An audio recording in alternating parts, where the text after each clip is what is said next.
அனைவருக்கும் அன்பு வணக்கம். தற்பொழுது ஒருவருக்கு ஆதார் அட்டைதான் மிக முக்கிய ஆவணமாக இருக்கிறது. இந்த ஆதார் அட்டை சம்பந்தமாக ஆதார் ஆணையம் தற்பொழுது வெளியிட்டுள்ள அறிவிப்பின்படி இப்போது பாஸ்போர்ட், வாக்காளர் அடையாள அட்டை, ஓட்டுநர் உரிமம், மின்சாரம், தண்ணீர் அல்லது எரிவாயு பில்கள் போன்ற ஆவணங்கள் அடையாளம் மற்றும் முகவரிக்கான சான்றாக செல்லுபடியாகும் என்று அறிவிக்கப்பட்டுள்ளது. இது தவிர பிறப்பு சான்றிதழும் செல்லுபடியாகும் ஆவணங்களில் ஒன்றாக சேர்க்கப்பட்டுள்ளது.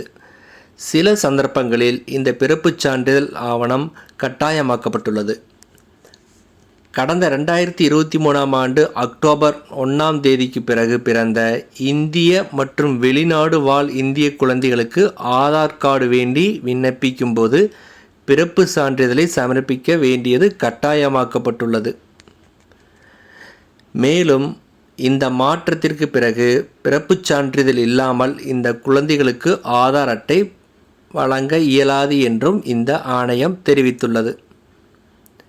இது தவிர நீங்கள் உங்களுடைய ஆதார் கார்டில் பெயர், பிறந்த தேதி அல்லது பாலினத்தை மாற்ற விரும்பினால் அதற்காக மேற்கண்ட பரிந்துரைக்கப்பட்ட செல்லுபடியாகும் ஆவணங்களை நீங்கள் முறையாக சமர்ப்பிக்க வேண்டும்.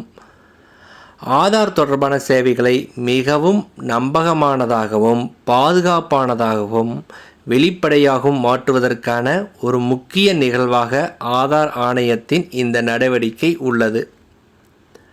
இந்த புதிய ஆவணங்களின் பட்டியல் எந்த சான்றிதழ்கள் செல்லுபடியாகும் என்பதை மக்கள் புரிந்து கொள்வதை எளிதாக்கும் என்று கூறப்பட்டுள்ளது. இது ஆதார் தொடர்பான செயல்முறைகளை மிகவும் எளிமையாகவும் தெளிவாகவும் மாற்றும் என்று எதிர்பார்க்கப்படுகிறது.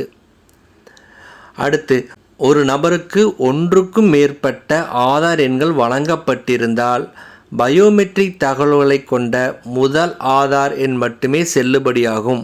மற்ற அனைத்து ஆதார் எண்களும் செல்லாது என்று அறிவிக்கப்பட்டு ரத்து செய்யப்படும் என தெரிவிக்கப்பட்டுள்ளது. ஆதார் எண்களில் ஏதேனும் பயோமெட்ரிக் தகவல்கள் இல்லாவிட்டாலும் முதலில் வழங்கப்பட்ட ஆதார் எண் மட்டுமே செல்லுபடியாகும் என்று கருதப்படும். வெளிநாட்டை சார்ந்த இந்திய குடிமக்கள் என்பதற்கான கார்டு வைத்திருப்பவர்கள், வெளிநாட்டினர் மற்றும் நேபாளம், பூட்டான் நாட்டு குடிமக்களுக்கு சிறப்பு ஆவணங்களின் தனிப்பட்டியல் கொடுக்கப்பட்டுள்ளது என்பதை நினைவில் கொள்ளவும்.